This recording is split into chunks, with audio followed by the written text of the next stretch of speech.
formuler ça de façon à ce que je dise pas un truc vraiment faux, mais que ça se voit pas. D'accord. Donc, donc je mets un petit en général qui veut strictement rien dire, comme ça au moins je me borde sur la suite. D'accord, voilà. La dépendance de cas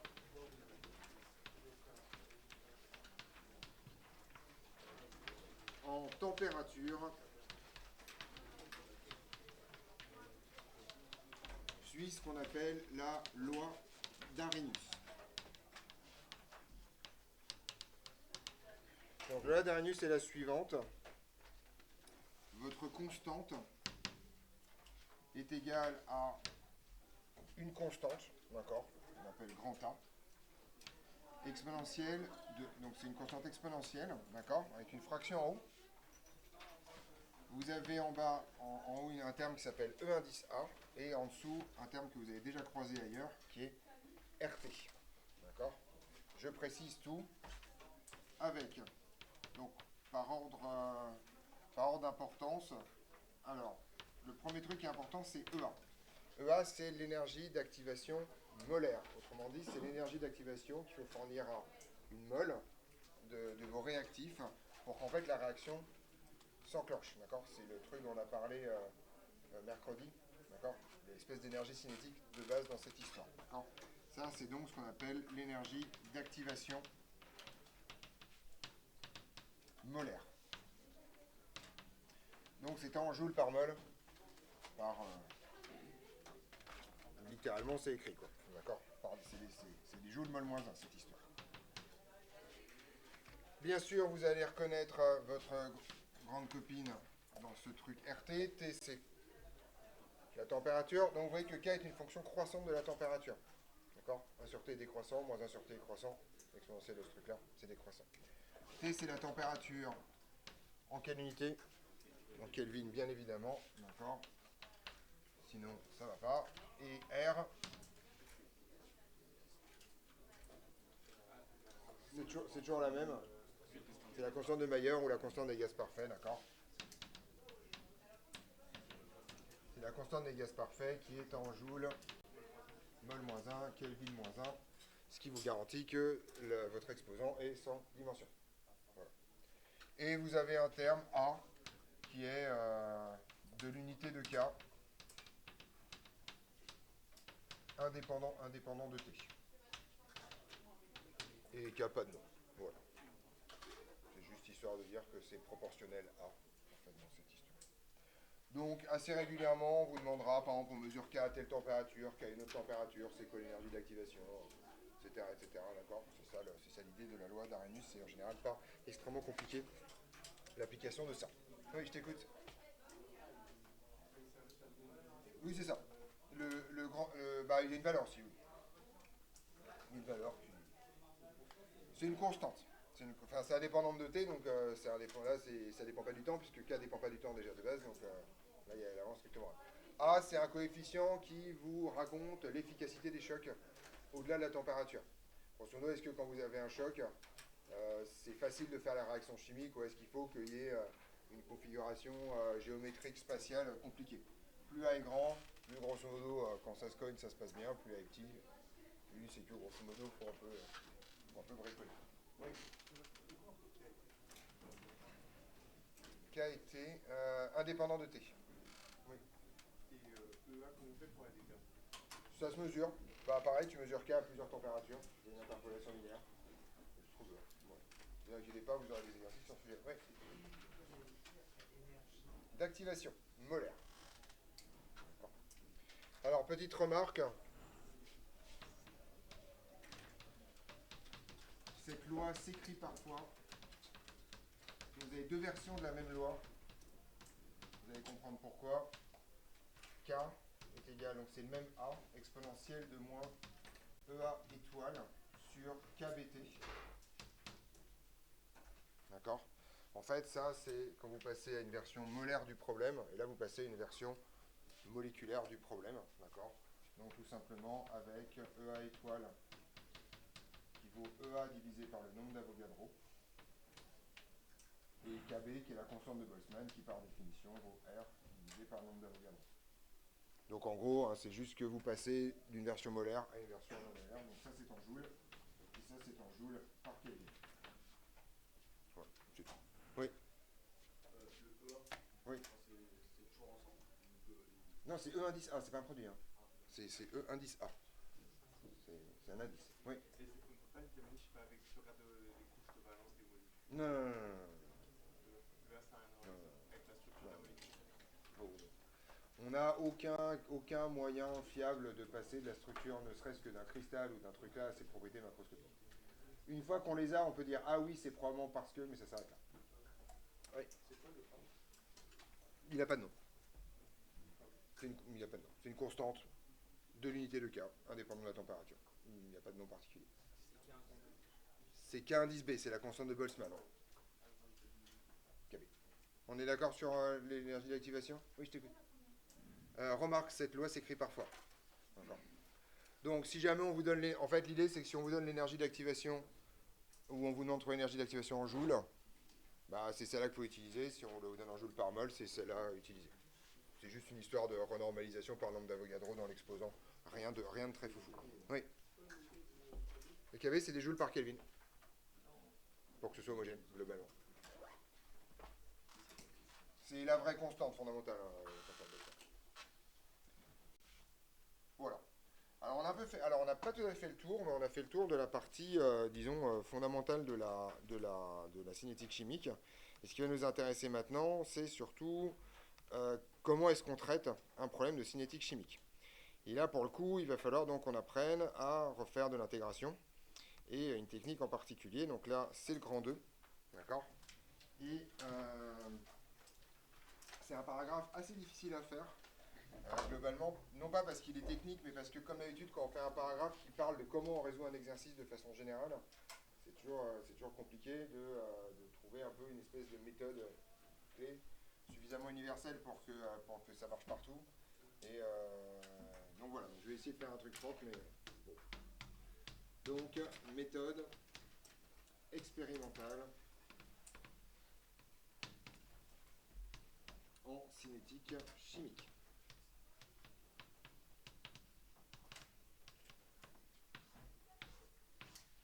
Voilà.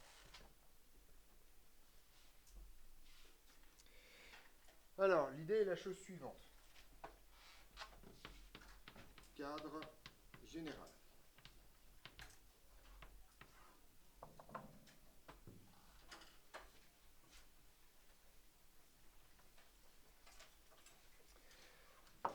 Donc, dans toute étude, en fait, on va voir les conditions pour que ça fonctionne après, d'accord? Mais en fait, on va essayer de se ramener à une façon standard d'écrire la vitesse, d'accord? D'écrire dx sur dt.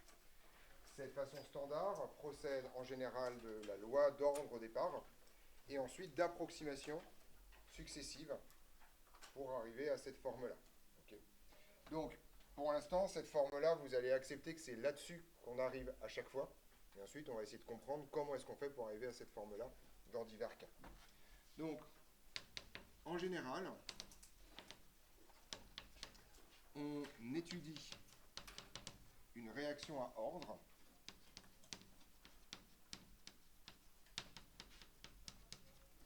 dans des conditions expérimentales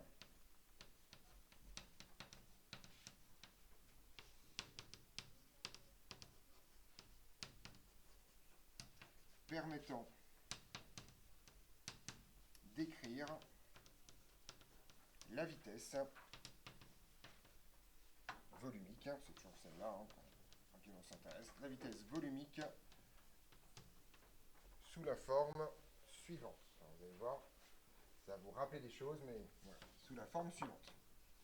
Donc, V égale. Alors, l'idée est la chose suivante, c'est que vous allez avoir une constante, je vais l'appeler K-app. J'essaie de prendre les mêmes notations que dans mes questions de cours, ce serait pas mal. D'accord? K-app, facteur de C0 moins 1x, le tout à la puissance P.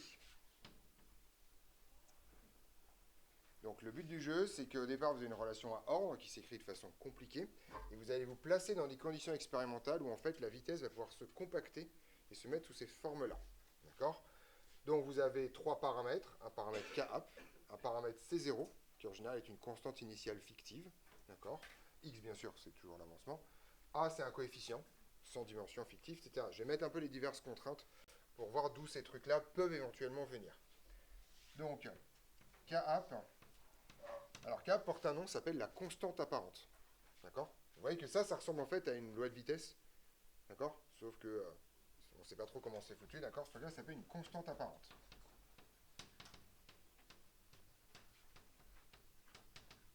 Et très souvent, elle est proportionnelle à K. Donc, en général, il y a K qui est caché dedans. P porte un nom aussi, c'est ce qu'on appelle l'ordre apparent. Vous voyez qu'en fait, ça, si vous dézoomez, c'est comme si on avait une réaction dont l'ordre global était P. Ou alors, plus exactement, si je le refais dans l'autre sens, ça ressemble à une réaction où il y aurait K réactif, dont l'ordre partiel serait P. On est d'accord? Vous voyez que ça ressemble à une loi d'ordre avec un seul terme et plus de produit. Vous vous souvenez de la définition de l'ordre, c'est le produit des activités à la puissance quelque chose. L'activité ou la concentration, c'est C0 moins AX par tableau d'avancement. Et d'accord, ici, donc ça, ce serait comme un ordre partiel. Donc c'est comme si, en fait, vous avez une réaction avec un seul réactif, dans l'ordre de vitesse, comme ça. Donc P, ça porte un nom, c'est un ordre apparent. Et souvent, en fait, P appartient à 0Q. D'accord? P est souvent un entier qui va être compris entre 0 et Q dans cette histoire-là. D'accord?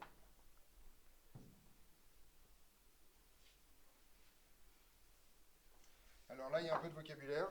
Si P est différent de Q, d'accord, on parle de dégénérescence de l'ordre. Autrement dit, l'ordre global de votre réaction, il a changé.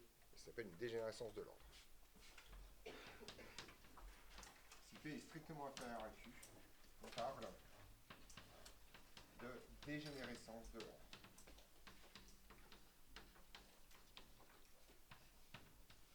C'est bon, vous savez tous et tous ce que c'est que Q dans cette histoire?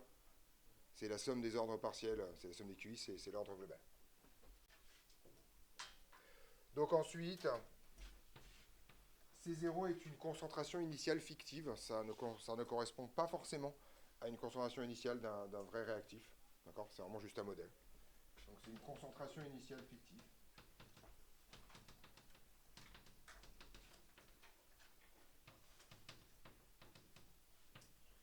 Et A, c'est un coefficient sans dimension.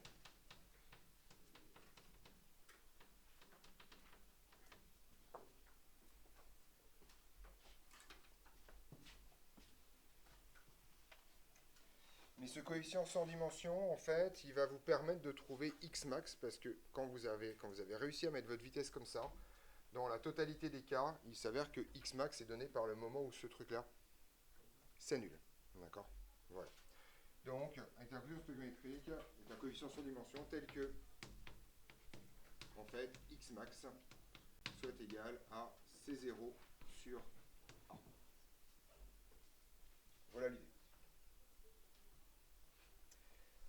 Alors la deuxième chose qui est bon, non, il n'y a rien d'autre dans cette histoire. Donc voilà, ça c'est la base. C'est votre forme objectif finalement. Voilà. Dernier truc important, c'est l'unité de K-app. D'accord? Donc K-app étant, alors quelle est l'unité de K-app?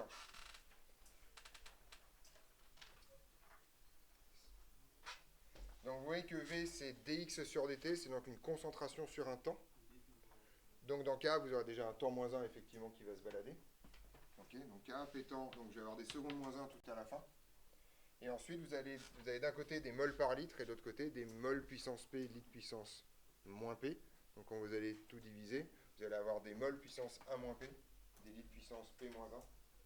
D'accord, c'est en fait la même relation qu'avec l'ordre, avec la constante apparente standard.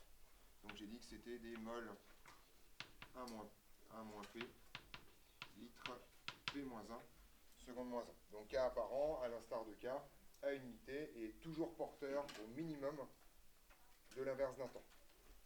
Quand je dis au minimum, c'est-à-dire que vous voyez que si P égale 1, toutes ces unités-là disparaissent. On est d'accord là-dessus? Voilà.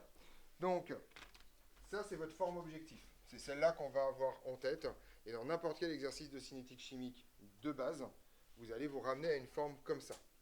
La question, à partir de maintenant, c'est dans quelles conditions une cinétique peut s'écrire comme ça. Une réaction à ordre, une loi de vitesse peut s'écrire comme ça. Et ensuite, on va voir comment on traite ce truc-là.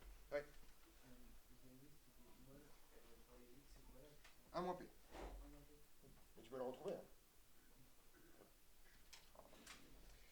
Donc on y va. On va passer dans une... Petit 2, on va essayer de trouver des cas particuliers dans ces histoires. D'accord? Oui. Les litres, c'est P-1 et les moles, c'est 1 P. C'est normal, ces deux puissances sont opposées l'une à l'autre.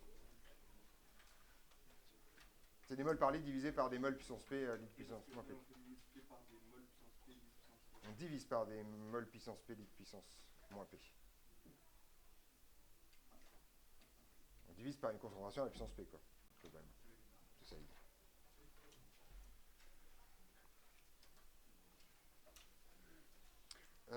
Quoique je le fais comment? Oui, c'est ça. Pourquoi il manque des bouts? Tiens, il manque un... Non, mais c'est dans mes questions de quoi, il manque un bout. Ok. Bon, bah c'est pas grave, je vais le faire.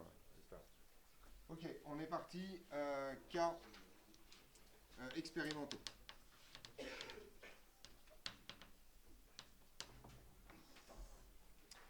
Alors, pour réussir à avoir cette forme particulière, il n'existe en fait que deux méthodes.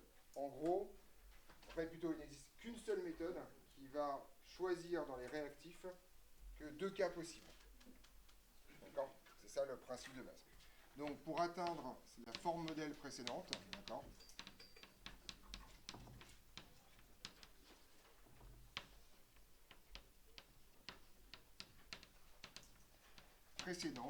On réalise une expérience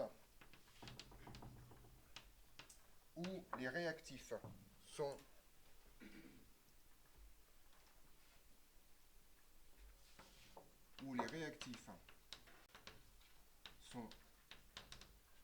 soit en large excès,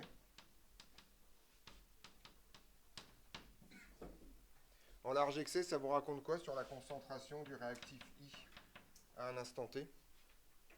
Approximation usuelle en chimie des solutions. Oui. C'est l'infini. Wow. L'infini, quoi. Bacha. Non. Oui. Voilà, environ elle-même, là, c'est une tautologie que j'adore. C'est pas celle-là qui m'intéresse. Alors, dire que CI, c'est à peu près égal à CI, je veux bien, mais c'est pas ça. C'est pas ça. Oui. C'est, voilà, effectivement. CI initial, d'accord? Grosso modo, la concentration n'aura pas bougé au cours du temps. D'accord? Donc ça, c'est le premier cas. Mais bien entendu, est-ce que, si vous avez appris votre cours sur les chimies de la chimie des solutions, vous savez que tous les réactifs ne peuvent pas être en large excès. Il y en a forcément un qui est limitant dans le tas. D'accord? Et donc, en gros, pour les autres, ils sont tous simultanément limitants. Autrement dit, ils sont forcément en proportion stoichiométrique. D'accord? Soit en large excès, soit limitant et en proportion stoichiométrique.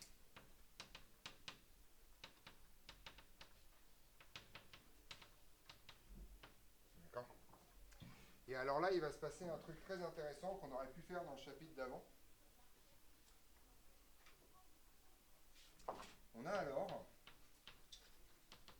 que, bien sûr, c'est que quel que soit T, CI sur alpha I est égal à CJ sur alpha J. On est d'accord avec... Vous êtes d'accord avec moi que ça, c'est ce que ça veut dire? Que c'est en proportion stoichiométrique. Je mets des petits T ici pour dire qu'on parle de la concentration en fonction du temps. Je vous rappelle que vous avez un théorème dans votre chapitre précédent qui vous dit que si deux réactifs sont en proportion stoichiométrique, il le reste pendant l'intégralité de la réaction. C'est ce qu'on est en train de voir ici. Alors en fait, si j'utilise la relation de base de l'avancement, je vais pouvoir remplacer CI de T par la concentration initiale moins alpha I fois T. On est d'accord? Donc ce truc-là, ça s'écrit CI0 moins alpha I fois X, d'accord, de T, le tout divisé par alpha I, qui est égal à CJ0 moins alpha J multiplié par X de T, le tout divisé par alpha J. On est d'accord? Ça, c'est juste la relation de définition, finalement, de l'avancement volumique.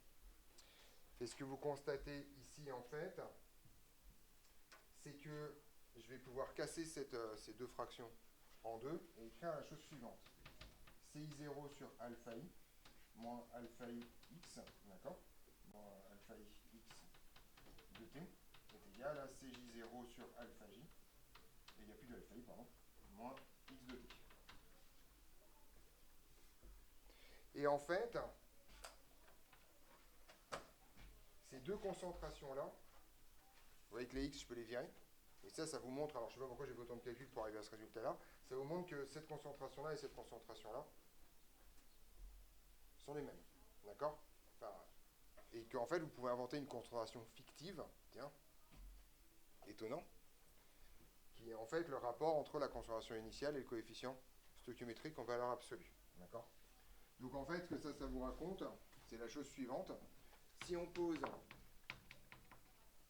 C0 est égal à CI0 sur alpha I et qui est aussi égal à CJ0 sur alpha J par proportion stoichiométrique, alors en fait CI peut toujours s'écrire de la façon suivante. En fait, CI va s'écrire alpha I facteur de C0 moins X et CJ va s'écrire sous la forme alpha J facteur de C0 moins X. Et donc, grosso modo, vous voyez que quand vous allez avoir le produit de CI et de CJ dans un ordre quelconque, vous allez vous retrouver avec un coefficient un peu moche ici, mais surtout la même dépendance affine à l'intérieur. Autrement dit, les puissances vont se compacter. Okay, je vais vous montrer un exemple pour que vous voyez comment ça fonctionne, okay, ce truc-là. Il n'y a que ça. Donc déjà, en fait, ce que j'ai écrit en blanc ici, c'est votre mécanisme de détection de base dans un exercice. On vous donne un exo, on vous dit on a telle condition initiale, vous devez vous poser la question, c'est parmi les réactifs, lequel ou lesquels sont en large excès, et les autres sont forcément en proportion stoichiométrique. D'accord? Il n'y a pas de conversation. Bien sûr, ça ne veut pas dire que c'est toujours le cas dans n'importe quelle réaction. C'est juste que si vous voulez étudier la cinétique d'une réaction, c'est ça que vous faites. D'accord? Voilà. Très souvent, par exemple, quand vous avez deux réactifs, vous en mettez un en large excès et l'autre structurellement est limitant, et bien sûr en proportion stoichiométrique avec lui-même, ça, il n'y a pas de problème majeur. On est d'accord là-dessus? Je vais vous donner un exemple pour que vous compreniez comment ça fonctionne. Exemple complètement fictif, mais c'est pas très grave, d'accord? C'est juste pour vous piger. Imaginons que j'ai une réaction qui s'écrive comme ça. 2A plus 3B plus, je sais pas moi, 5C donne quelque chose. Donc là, on est d'accord que c'est complètement fictif, hein, je ne prends même pas la peine d'avoir un truc crédible ou réaliste avec des trucs. Okay, voilà. Et ce que je vais dire, c'est que avec la concentration initiale de A, on va mettre comme ça, qui vaut, j'en sais rien moi, 1 mol par litre, la concentration initiale de B qui vaut 3,10-2 mol par litre, et la concentration initiale de C qui vaut 5,10-2 mol par litre.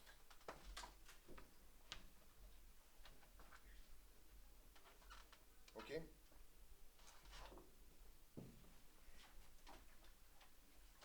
Donc, on prend cette réaction-là et on suppose un ordre.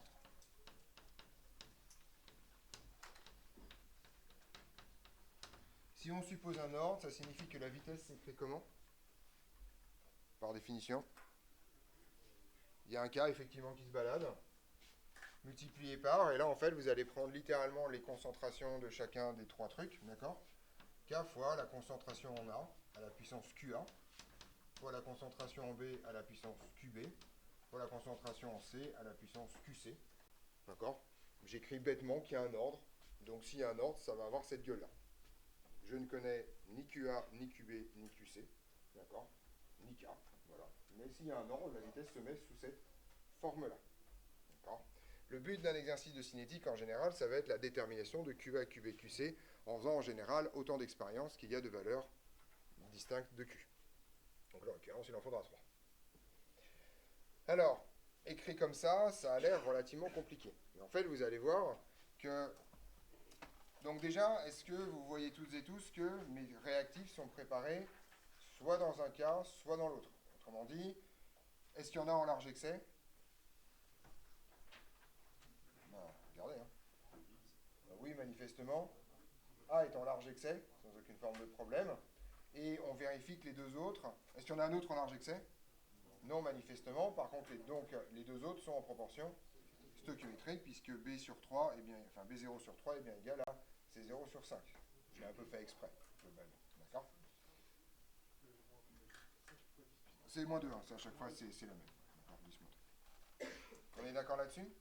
Donc, ce qu'on sait, c'est la chose suivante. On a en fait que la concentration en A, ça va être à peu près égal à quoi?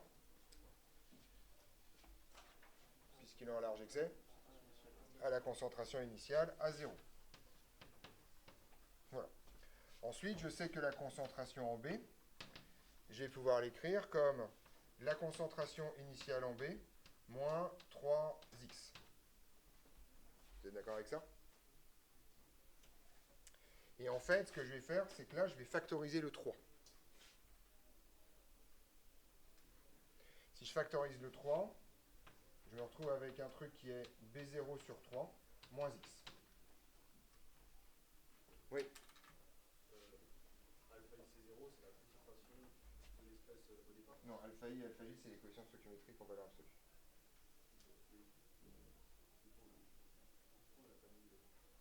Ça va venir, le C0. Il arrive. Bon, il va apparaître naturellement dans 10 secondes. Donc, si je fais la même chose avec C, ça va valoir quoi? Oui. Effectivement. C0 moins 5x, et je vais pouvoir en fait forcer une factorisation en factorisant par 5. On est d'accord? Et donc avoir un C0 ici sur 5 moins x. Pour l'instant, c'est pas terrible, mais en fait, qu'est-ce qu'on peut dire de B0 sur 3 et de C0 sur 5? Effectivement, ces deux quantités sont égales parce qu'en fait, les deux réactifs sont en proportion stoichiométrique. Et donc, je peux poser une concentration initiale fictive, C0, qui vaut ça, et qui vaut aussi ça. D'accord? Donc là, en fait, je vais bricoler mon truc, et je vais dire, bah, on pose C0, qui va valoir, donc je pense que c'était ça ta question, Samy, qui vaut B0 sur 3 ou C0 sur 5, et qui vaut donc 10-2 mol par litre, si vous voulez lui donner sa valeur numérique par rapport à ça. Et là, vous allez voir la magie. On a alors, je vais écrire la vitesse, avec l'intégralité des résultats que j'ai compilés avant. Première étape de la vitesse, j'ai donc K qui n'a pas changé. On est d'accord là-dessus? A, qu'est-ce que je vais faire? Je le remplace par A0. Donc tout d'un coup, ce truc-là, qui était un truc variable, devient une constante. D'accord? Ça, c'est juste une valeur. Vous connaissez la QA, mais c'est une constante. Et ensuite, vous voyez que je peux remplacer B par ce truc-là. Et si je remplace avec ça qui vaut C0, donc je vais avoir ici un 3 puissance QB, c'est le 3 qui est là, multiplié par C0 moins X à la puissance QB. Et je peux faire la même avec C, je vais avoir 5 puissance QC, facteur de C0 moins X à la puissance QC. C'est toujours pas très beau, mais là vous commencez à voir le truc. Je vais avoir, en fait, vous voyez que les parties variables sont sympas, et les parties constantes, on va toutes les mettre ensemble. Donc je vais avoir un K ici, je vais avoir un A0, un A0 à la puissance QA, je vais avoir un 3 à la puissance QB, un 5 à la puissance QC, ok. Et le reste, ça va se mettre comment? Effectivement, en fait, comme on a réussi à trouver un truc commun, bah c'est C0 moins X à la puissance QB plus QC. Et si vous regardez ça droit dans les yeux, c'est exactement la forme que je cherchais. Où est K-App dans cette histoire? Ouais. C'est tout le truc dégueulasse qu'il y a là. D'accord? Ça, c'est la constante apparente. D'accord? Ça, c'est K. Donc vous voyez que c'est comme une constante, mais ce n'est pas la constante de réaction, c'est pour ça que c'est une constante apparente. Elle est bien proportionnelle à K, et elle contient un gigantesque merdier à l'intérieur, d'accord? Mais qui est largement évaluable à partir du moment où vous trouverez QA, QB et QC. Ça, c'est fait. C'est mon ordre apparent. On a bien une dégénérescence de l'ordre, puisqu'en fait, P est strictement plus petit que Q, qui vaut QA plus QB plus QC. D'accord? Enfin, sauf si QA est nul, mais a priori, en tout cas, c'est pas le même. D'accord? Ici, vous avez bien le C0 du truc, et ici, vous avez A égale 1. Voilà. Donc, les cas où A n'est pas égal à 1, c'est les cas où vous n'avez qu'un seul réactif limitant. Auquel cas, vous lui foutez la paix. C'est pas la peine de faire des factorisations bizarres pour rebrancher tout. Voilà. Et donc, vous voyez que si vous choisissez, et là, vous pouvez faire preuve d'imagination. Si jamais j'avais pris les deux, par exemple, en excès, je serais arrivé à une forme similaire.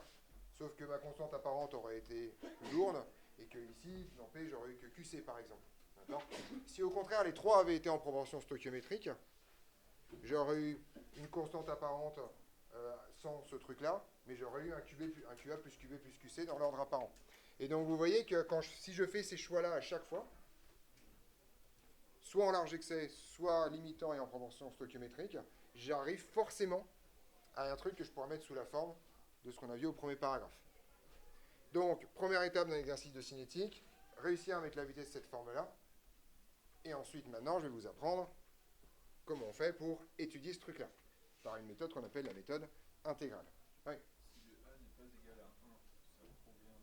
Si le A vient pas égal à 1, imagine par exemple ces deux-là sont en large excès. En fait, j'aurais directement C0 moins 5x. Et là, je factorise pas le 5 en fait. Je le laisse comme ça, il n'y a pas de raison de factoriser le 5 pour essayer de le brancher avec une autre concentration. Voilà. C'est juste, c'est une manipulation de trou dans cette histoire. Oui. C'est pas la fin de la phrase, donc je sais pas. Simon, tu avais une question? Non. Samy? En large excès, c'est juste pas être limitant. Non, mais vous avez une définition quand même de large excès. Voilà, vous avez une définition de large excès. Les sondes auraient dit. Non, non. En large excès, c'est en large excès. C'est pas en excès. C'est pas la même. Mais si B et C, ils sont pas en proportion stoichiométrique. Et bien forcément, il y en a un des deux qui est en large excès. Il ne peut pas y avoir. Non, non, attention, c'est pas systématique, c'est une préparation expérimentale. On le fait exprès, que ce soit comme ça, d'accord? Sinon, si tu prends des concentrations au pif, effectivement, tu n'as pas de chance d'avoir ça. Donc tu prépares exprès ton expérience pour que ce soit ça. D'accord? Sinon, tu n'étudies pas la cinétique. Ou alors tu connais déjà tous les résultats et tu te dis, bon bah maintenant que je fais ça, je vais faire ma vraie vitesse. Oui. Bah souvent en fait c'est un coefficient stoichiométrique, mais il n'est pas forcément entier.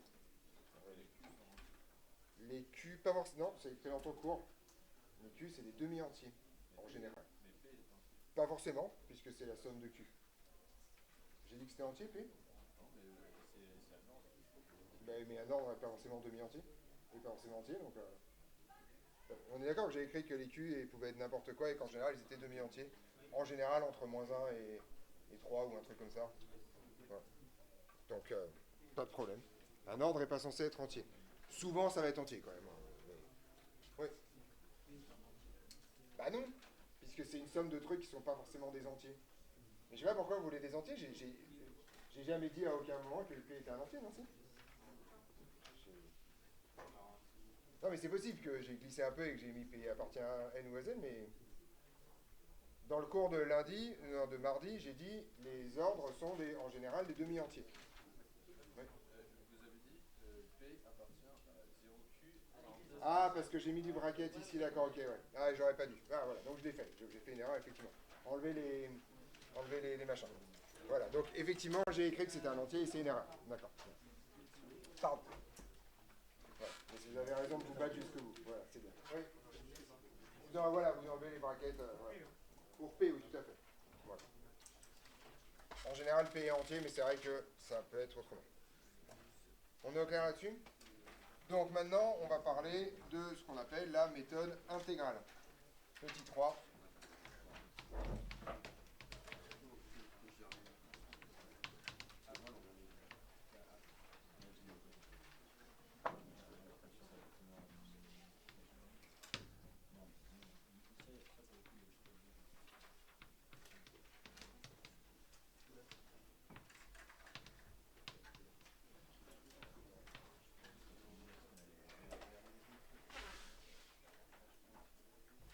Parfait.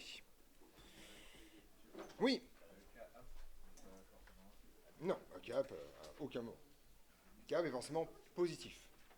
Puisque K est positif et que tout le reste, c'est des...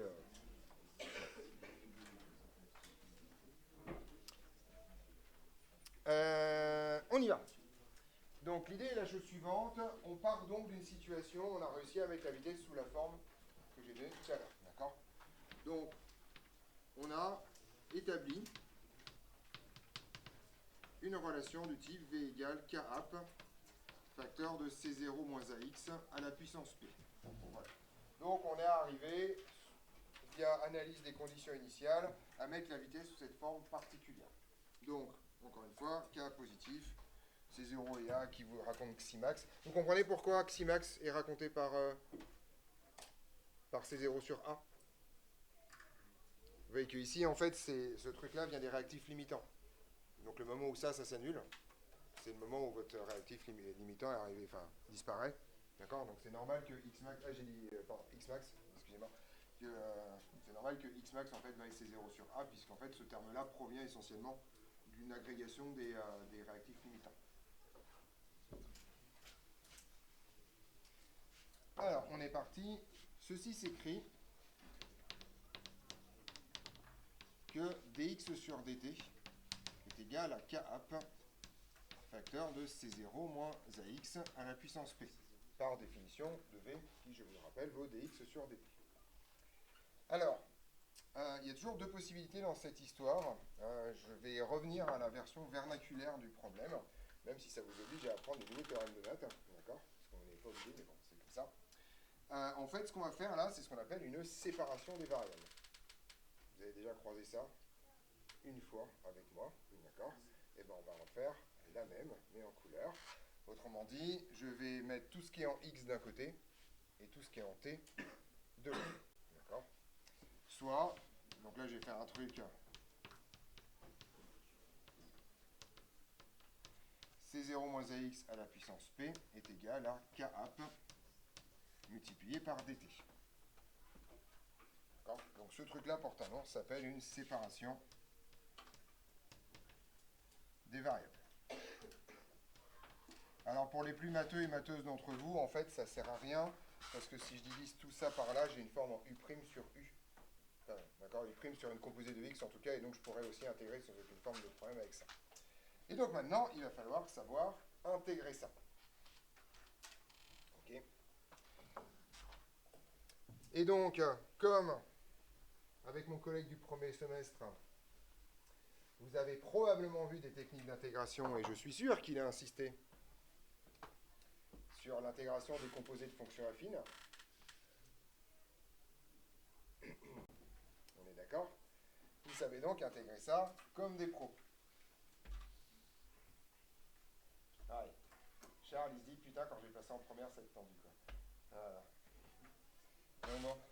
Non, vous savez intégrer ça. Alors, je vous rappelle le principe déjà de la séparation des variables. Ça vous raconte qu'une primitive de ça est égale à une primitive de ça à une constante près. Il y a deux façons de le voir. Soit vous intégrez entre les bonnes bornes. Donc, vous pouvez intégrer ça entre 0 et x et ça entre 0 et t. D'accord? Ça marche très bien. Ou le faire autrement. Vous calculez une primitive de ça. Vous calculez une primitive de ça. Vous ajoutez une constante additive que vous déterminez avec les conditions initiales, ce qui va beaucoup plus vite. En tout cas, ce qui vous casse moins la tête sur les bornes d'intégration. Ouais. Alors, effectivement, il y a des gens prudents. Ils se disent, tiens, ça je sais intégrer. C'est pas très compliqué. Et effectivement, donc, vous avez effectivement un K fois T ici. Et je vais mettre une constante que je vais appeler C. D'accord, globalement, qui est une constante d'intégration. Mais on sent bien que c'est pas vraiment ça la difficulté première de cette histoire. D'accord? Alors, enfin, je vais d'abord l'écrire avec des primitives pour qu'on voit ce qu'on fait et je vais continuer. Donc, l'intégrale de dx sur C0 moins AX à la puissance P est égale à l'intégrale de K app dt plus une constante. D'accord? Intégrale sur T, intégrale sur X. D'accord? Donc, effectivement, alors, trouvez-moi une primitive de ça. Oui. En dessous, quoi.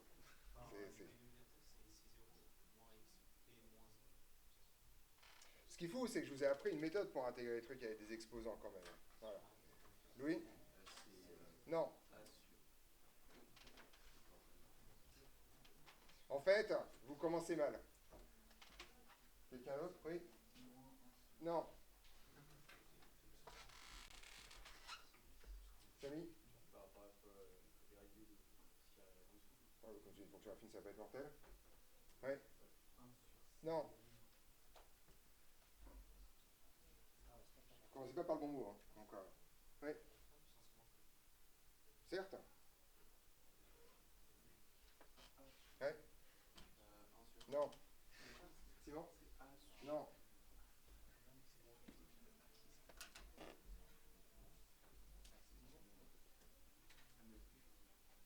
Pénible, hein? C'est quoi une primitive de 1 sur x puissance p?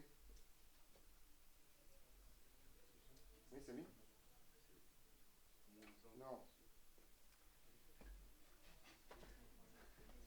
Oui? Non. Faut que vous compreniez pourquoi je dis non avant même d'écouter les résultats quand même. Soit je suis devenu vraiment particulièrement con, soit il y a un truc qui va pas en fait. Putain, Camille il se dit où on est en fait. On est en maths ou en physique? Ah, mais c'est hallucinant quoi en fait.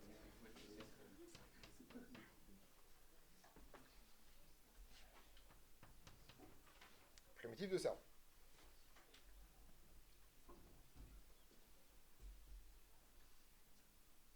Réfléchissez, il est anormal que je dise non avant d'entendre le résultat quand même. Oui? Non. Oh, tiens, quelqu'un qui a fait une terminale. Je t'écoute. Ah, une phrase qui commence par si, je prends. Si P égale à 1, on est d'accord? Bah oui. Ah putain, mon Dieu quoi. Donc effectivement, on a une disjonction de cas. Si P égale à 1, une primitive de ça c'est quoi? C'est ln de x, d'accord? Voilà. Si x est positif, enfin voilà, on fait ça. Et si P est différent de 1, effectivement, vous intégrez x puissance moins P. Ça fait donc 1 sur 1 moins P, x puissance 1 moins P, ou autrement dit 1 sur x puissance P moins 1. Mais il faut commencer par si. Sinon ça marche pas. On est d'accord? Voilà. Bien, maintenant qu'on a commencé à arriver dans le monde des adultes et des gens sains d'esprit, on va pouvoir faire le boulot. Donc, effectivement, on va faire le cas le plus simple. Si P égale 1, je vous épargne de l'autre côté, hein, parce que là je sens que ça c'était pas dur. Si P égale 1, vous devriez avoir honte hein, au passage. Oui. Non, faites rien apparaître, vous avez une formule. Composé de fonctions affines, vous avez une formule dans votre carnet sur l'intégration. C'est pour ça que je l'ai faite. Donc on y va? Il y a du ln.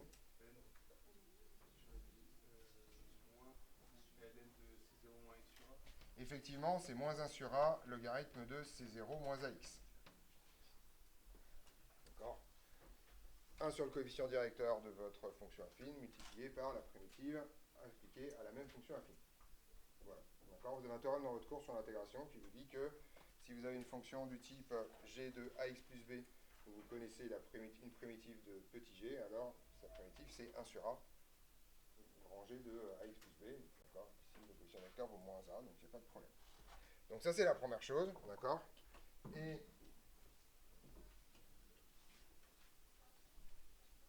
on y va, deuxième cas, si P est différent de 1, donc on est parti, c'est application de la même formule. Donc on a moins 1 sur A effectivement. Facteur de 1 sur P moins 1 effectivement. Facteur de 1 sur C0 moins X. Ouais. À la puissance P moins 1. C'est pas 1 moins P J'ai eu le moins. Ouais mais alors donc il y a plus... Ah non, c'est juste 1 sur A. C'est juste 1 sur A. Ouais, c'est ça, voilà. Soit vous mettez P moins 1 ici, enfin voilà, c'est moins 1 sur... Voilà.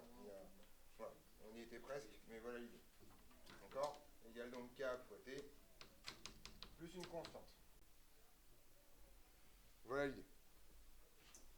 Donc dans tous les cas, on sait intégrer ça très très bien, puisque c'est effectivement l'intégration, enfin la composée d'une fonction puissance qu'on sait très bien intégrer, et d'une fonction affine qui font partie des choses qui peuvent faire trop de problèmes. Pour une fois, c'est cool. Donc vous avez, en fonction de la valeur de P, deux types de modèles. Et ici, vous avez un vague souvenir de ce qu'on a fait ce matin. Eh bien, en fait, ce qu'on a fait ce matin, c'est ce cas-là, avec P égale 2. D'accord? Parce que 2 moins 1, ça fait 1. Okay, on appelle un ordre global 2. Et donc, en gros, ce qui va se passer en termes d'exercice, c'est qu'on va vous donner des données, et vous allez devoir vérifier quel modèle. Vous avez choisi P égale 1, ok. Là, par exemple, qu'est-ce que vous avez tracé comme données pour avoir une fonction affine? Je vais les remettre en forme pour que ce soit un peu plus propre. Soit, je vais les mettre en orange. Je ne vais pas les connaître par cœur, mais globalement, c'est ça l'idée. Alors, en général, ce qu'on fait, c'est qu'on enlève un peu toutes les petites constantes devant et on écrit log de C0 moins AX, et donc égal à moins A K app fois T. C'est à quoi la constante le grand C? Donc en fait, ce qu'on sait, c'est qu'à t égale 0, x égale 0. C'est le début de la réaction. Donc grosso modo, en fait, ça vous raconte que vous allez avoir un log de C0 ici. D'accord? Pour que ça fonctionne bien dans cette histoire. Donc ça, c'est si P égale 1, bien sûr. Et si P est différent de 1, vous vous retrouvez avec une forme qui est un tout petit peu différente. Donc pareil, je vais tout multiplier par A facteur de P moins 1. Et donc je vais avoir 1 sur C0 moins AX à la puissance... En fait, ouais, bon, ok, c'est ça. À la puissance P moins 1 est égal à un truc pas beau, c'est-à-dire A facteur de P moins 1 facteur de K app fois T. Et la constante voudra quoi, à votre avis?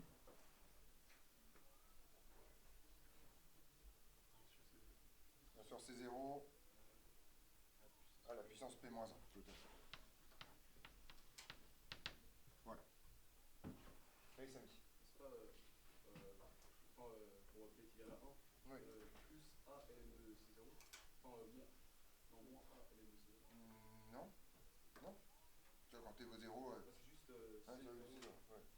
C'est pas cette constante C qui vaut log de C0, c'est moins A fois C qui vaut ça. En général, moi j'ai terminé la constante tout à la fin. Le gros machin, voilà. Donc ça marche. En gros, vous voyez bien que quand x vaut 0 et t vaut 0, vous avez bien log de C0 et log de C0. Ça marche.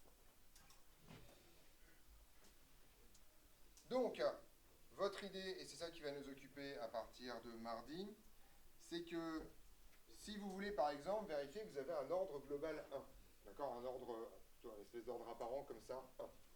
Ça signifie que si c'est vrai, ce modèle-là est vrai. Autrement dit, vous allez tracer... Mohamed, tu as une question? Excuse-moi. Mais la constante ne vaut pas log de C0, c'est ça le problème. La constante vaut log de C0 sur moins 1. Si vous déterminez la constante avant, elle vaut log de C0 sur moins 1. Moi, je l'ai déterminé là, en fait. J'ai dit j'avais une autre constante qui n'est pas la même. D'accord? Et je dis, grosso modo, quand t vaut 0, x vaut 0, donc il faut que ce soit log de C0 ici. Donc l'idée ici, c'est que vous allez chercher une représentation affine des données. Vous allez donc tracer les points de coordonnées quoi. Grosso modo, qu'est-ce qui a une dépendance affine en T dans cette histoire? Ouais. 1 sur C0. Alors je parlais de celui-là, mais... voilà. Effectivement, en fait, si vous voulez vérifier ce modèle-là, vous allez tracer les points de coordonnées T, log de C0 moins AX. Si vous avez un suivi de n'importe quelle grandeur qui est impliqué dans votre équation bilan, là, je vous refais tout le process depuis le début de la chimie. C'est pas très long, c'est pas comme l'électrocinétique. Ça va. Z est vachement près, quoi. D'accord? Donc, je vous rappelle que dans votre équation bilan, toutes les grandeurs sont reliées de façon bijective à x. Vous avez une relation affine entre les deux. D'accord? Donc ça veut dire que si vous avez des mesures d'une grandeur quelconque dans votre équation bilan, en fonction du temps, ce que vous avez fait donc en TP hier, vous pouvez donc avoir l'expression de x en fonction du temps. C'est-à-dire qu'à divers instants, vous pouvez avoir des valeurs de x. Donc vous pouvez également tracer les points de coordonnées t log de C0 moins AX. Si ces points sont alignés, votre modèle est vérifié. Et si vous faites la droite d'interpolation, vous tombez sur la valeur de moins 1 fois K-up, avec le coefficient directeur. Même punition ici, si au contraire le modèle que vous avez choisi c'est un P différent de 1, donc en P égale 2, d'accord, et bien en fait vous allez tracer les points de coordonnées 1 sur C0 moins AX en ordonnée et T en abscisse. Si les points sont alignés, votre modèle est vérifié. La droite d'interpolation aura pour coefficient directeur tout ce machin-là. On est au clair là-dessus? Donc ce que vous avez fait ce matin, ben, vous êtes fort utile extrêmement rapidement. Ouais. Ce matin, le cas qui était dans la fonction, c'était un cas. C'était un cas, oui, effectivement. Mais parce que parfois, cas avocat, en fait. C'est juste que parfois, tous les avoins, il n'y a pas la concentration dedans. Enfin voilà, ça. En gros, tu sais que K a une expression plus ou moins compliquée, K multiplié par un truc. Ce truc étant plus ou moins un truc. Voilà. Oui. Et quand par exemple la droite ne suit pas les points. Eh bien, ça veut dire que ton modèle il est faux. Mais Non, c'est pas la droite suivant les points, c'est si les points ne sont pas alignés. oui, Si les points ne sont pas alignés, bah, vous reculez et vous choisissez une autre valeur de P. Donc en gros, en général, vous avez deux choix. On vous propose une valeur de P et bien vérifier que ça marche. D'accord? Ou sinon, vous testez les valeurs par fréquence décroissante. Donc on commence par P égale 1, on fait P égale 2, on fait P égale 0, et dans le cadre du programme, vous n'avez pas à deviner des ordres autres que ces trois-là. Donc si ce n'est pas ces trois-là, c'est que vous êtes planté ou que vous avez mal lu l'énoncé parce qu'on vous a dit qu'elle est vérifiée. Voilà. Je t'écoute, Simon. pour moi, ce qui me pose un petit peu dans la droite parce qu'on intègre en ligne à gauche et à droite et à tout. Monsieur Lévy. Ou est-ce que c'est juste comme un champ de variable C'est exactement un changement de variable. juste un changement En fait, en vrai, on utilise le calcul, on utilise l'étape intermédiaire du changement de variable. on fait que En fait, dans la preuve du fait qu'on peut faire des changements de variables, nous, on récupère l'étape du milieu, genre, hop, eh ben, si on peut faire ça, ben, on peut le faire. Hop là, voilà, et donc on le fait. En gros, c'est un changement de variable. En gros, nous, en fait, on part de la forme, en fait, si tu regardes ça droit dans les yeux, on part de la formule du changement de variable, et on dit comme ceci ressemble à un changement de variable, nos deux intégrales vont être les mêmes, parce que c'est comme si on avait fait un changement de variable de x vers t, entre ces deux intégrales. Sauf que notre point de départ, c'est la relation du changement de variable. D'accord? C'est ça qui est drôle, c'est que vous avez fait le changement de variable donc avec M. Lévy, je vois ça. Donc, on est d'accord qu'il présente ça comme ça, un changement de variable. C'est le seul cas où à un moment donné, les mathématiciens disent ouais, quand même, la notation des physiciens, c'est cool, quoi. On va arrêter avec des fonctionnels horribles et on va mettre des dx et des dt. Et puis on va les manipuler comme des nombres. Et ah, on vous a vu, ah, copiteur, voilà. Donc voilà, donc c'est comme ça qu'on fait en fait. En gros, vous quand vous faites un changement de variable, vous dites je prends cette fonction-là, je pose ça, et je me retrouve avec ça, et c'est la même intégrale. Moi ce que je dis c'est, je pose ça qui est un changement de variable, et donc tout se passe comme si en fait j'étais passé de cette intégrale à cette intégrale par un changement de variable. C'est juste, on récupère le milieu et on replie. Nous nous voyons mardi donc pour de nouvelles aventures, sauf pour deux d'entre vous, que je continue à torturer jusqu'à 13h et les poussières.